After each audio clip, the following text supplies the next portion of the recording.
Bons futurs étudiants de l'IMJS.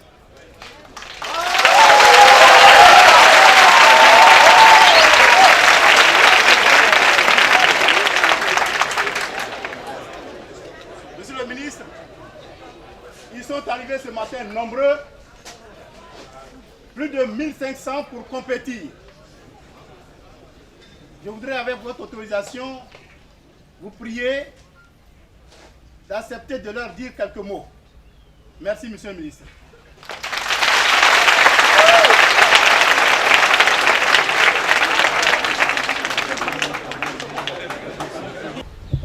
J'ai été surpris de voir le nombre de candidats pour le peu de place disponible.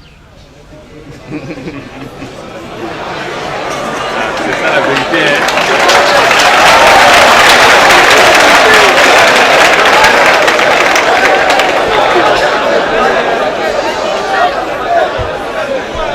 Je vous comprends. Je vous comprends. Mais ce que vous devez également comprendre, c'est qu'avant d'arriver ce matin ici, il a fallu affronter les épreuves physiques et sportives l'année dernière dans le cadre du baccalauréat. Vrai ou faux? Malheureusement, certains parmi vous ont fait 9 mois de cours sans une seule épreuve d'éducation physique et sportive. Vrai ou faux? Donc, quand je dis vous êtes nombreux et qu'il y a très peu de place, c'est une réalité. L'INJS aujourd'hui a besoin d'être relooké. L'INJS a besoin de renforcer ses capacités pour faire face aux besoins accrus d'enseignants en éducation physique et sportive.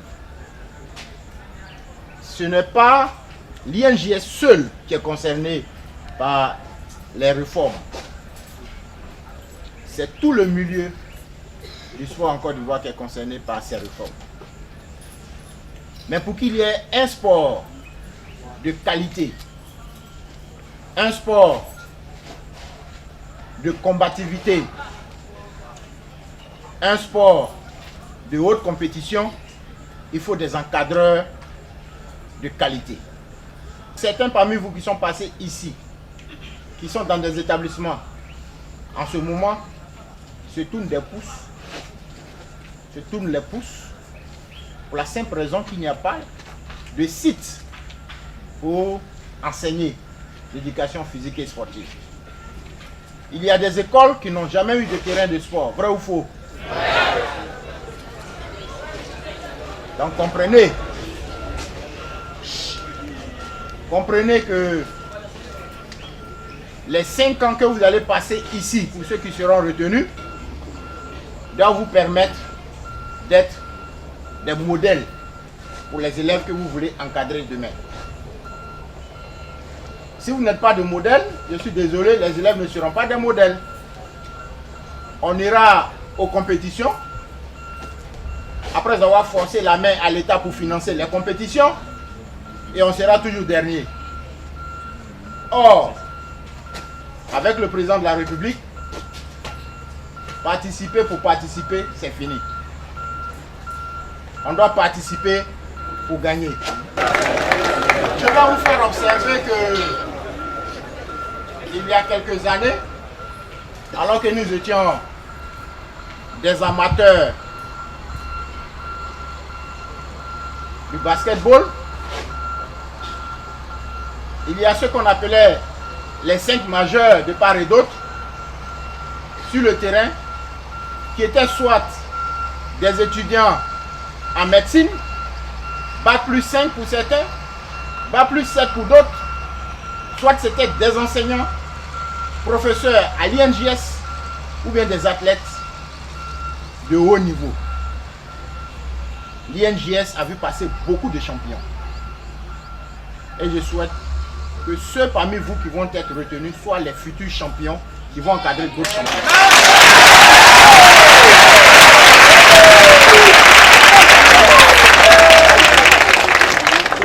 Voyez-vous, la faute est collective. En Côte d'Ivoire aujourd'hui, n'importe qui se lève et puis il ouvre une salle de sport sans aucune qualification.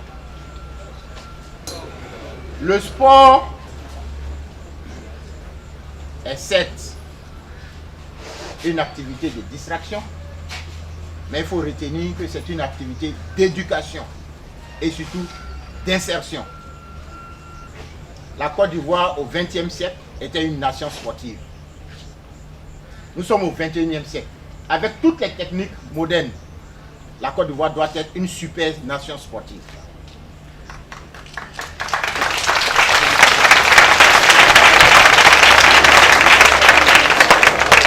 Je sais que certains parmi vous n'aiment pas le sport, vrai ou faux?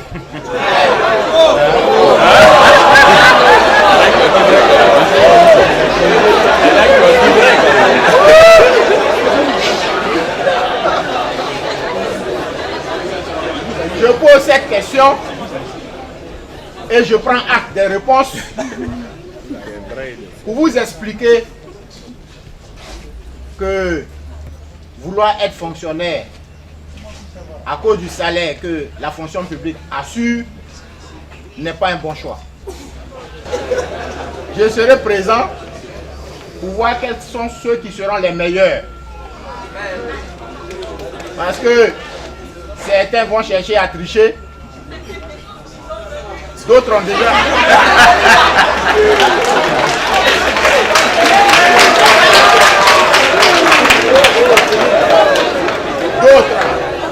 D'autres ont déjà triché, mais les tricheurs ne passeront pas.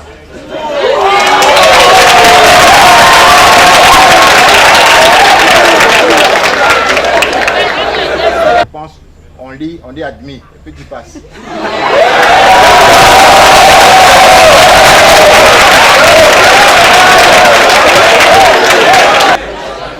C'est la Côte d'Ivoire qu'on va représenter, c'est bien ça. C'est la Côte d'Ivoire de demain que nous sommes en train de bâtir. Le ministère de la promotion de la jeunesse, des sports et des loisirs n'est pas uniquement le ministère des sports. C'est surtout celui de la promotion des jeunes. Nous avons insisté sur le besoin, sur la nécessité pour la Côte d'Ivoire de disposer de citoyens actifs. Des citoyens qui osent, des citoyens qui n'attendent pas qu'on fasse tout à leur place. N'attendez pas tout. Ne vous dites pas qu'après avoir passé le concours, vous aurez uniquement que des droits. Vous devez avoir également, parce que vous avez des devoirs. L'État fera sa part, mais vous, en tant que jeune citoyen, en tant que futur dirigeant de demain, vous avez des devoirs vis-à-vis de l'État. Dans le cadre donc de votre formation, vous aurez un volet formation citoyenne, formation civique. On parle de la Côte d'Ivoire. Je vais vous poser une seule question, puis vous allez répondre ensemble. Quel est l'emblème national de la Côte d'Ivoire? Répondez.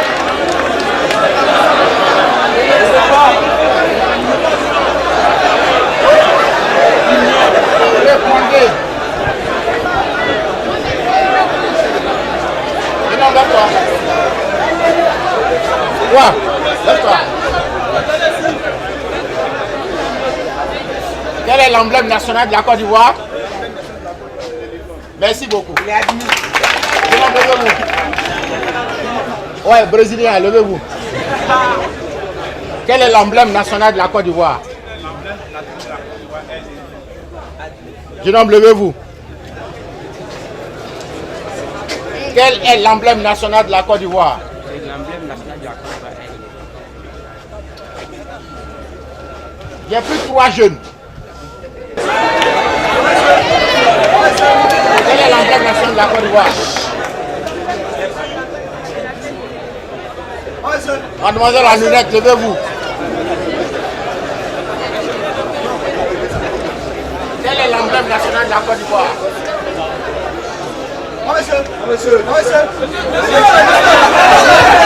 Mademoiselle, levez-vous.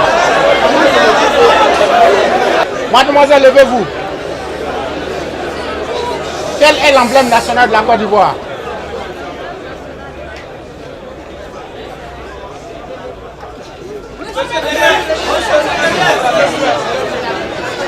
Monsieur le directeur,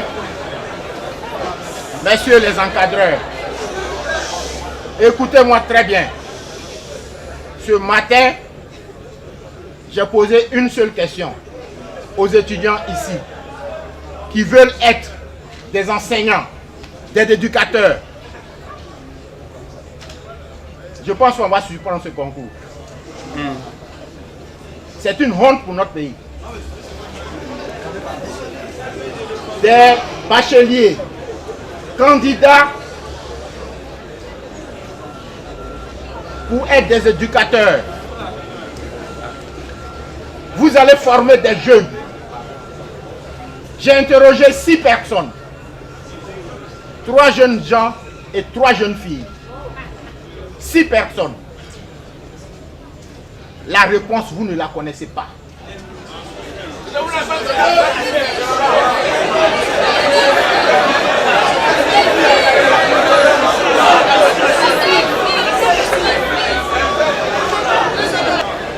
La situation est très grave. La situation est très grave. Monsieur le directeur, instruction donnée ce matin pour démarrer les épreuves par des épreuves écrites. Quand vous aurez fini avec les épreuves écrites, vous allez terminer ces épreuves avec les épreuves physiques pour choisir ceux qui vont intégrer cette école. J'en ai fini. Merci beaucoup.